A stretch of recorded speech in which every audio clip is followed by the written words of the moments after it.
안녕하세요. 4월 3일 매일 성경 함께 나누겠습니다.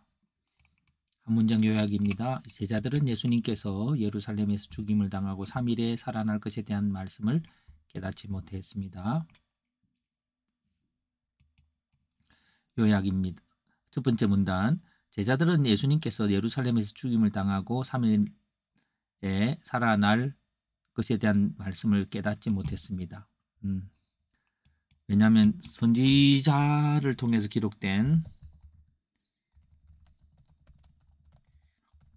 그 말씀이 감추어졌으므로 깨닫지 못했어요. 예. 근데 어떻게 해요? 선지자에 기록된 모든 것들이 인자에게 임하고 이방인에게 넘겨지고 능력을 당합니다. 한 맹인이 예수님께 자신을 불쌍히 여겨 주기를 큰 소리로 요청했습니다. 예. 어떻게 해요? 예수님이 지나간다는 말을 알고 앞서가는 자들이 그를 꾸짖어 잠잠하러 가였지만 그는 더욱 크게 다윗의 자손 예수여 나를 불쌍히 여겨달라고 했습니다. 예. 그럼 여기서 왜라고 하는 부분 예수를 다윗의 자손 곧 메시아로 여김으로. 그 다음 문장입니다. 예수님께서 내 믿음이 너를 구원하였다고 하며 보게 하였습니다. 어떻게 보게 했을까요? 예수님 그를 데려오게 하시고 무엇을 하여 주기 원하냐 물었고 그가 보기를 원한다고 대답했습니다. 그럴 때 내 믿음이 너를 구원한다고 말해 주었습니다. 백성들이 하나님을 찬양했습니다. 왜냐하면 그가 보게 되었고 하나님께 영광을 돌리게 되었습니다.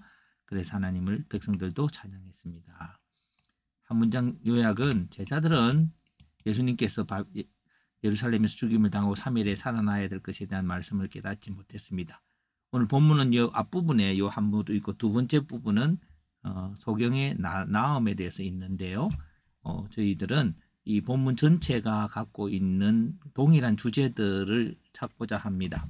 그래서 구원에 이르는 믿음인데 믿음의 내용은 소경은 자기 눈을 뜨는 거고 제자들은 예수님께서 약속대로 죽임당하고 약속대로 3일 만에 살아날 것에 대한 믿음을 가져야 됐었습니다. 믿음의 정도는 소경은 그렇게 예수님께서 그렇게 하실 것을 믿었습니다.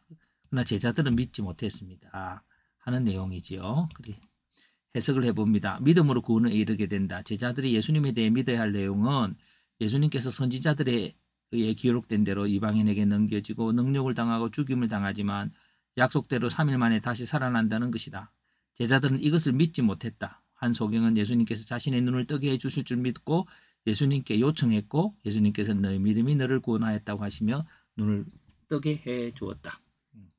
결국 우리가 하나님은 우리를 구원하기 원하시는데 그걸 믿어야 하는 것이죠. 예. 질문과 적용. 믿음으로 행하는 것들이 때로는 죽음에 이르지만 그 믿음은 다시 살아나 열매를 맺게 하신다. 우리는 대속의 주님도 믿어야 하며 부활의 주님도 믿어야 한다. 마치 소경이 예수님께서 자신을 고쳐주실 수 있다는 믿음으로 고침을 받는 것처럼 우리는 사망 것을 이기고 부활하신 예수님을 믿어야 됩니다. 우리는 이렇게 생각해 볼 수 있습니다. 예. 출애굽한 백성들이 가나안에 들어가지 못할 것 같은 두려움으로 결국 가나안에 들어가지 못하였다고 하는 사실들을 우리는 볼 수 있습니다. 그렇지만 그 믿음이 없는 거죠.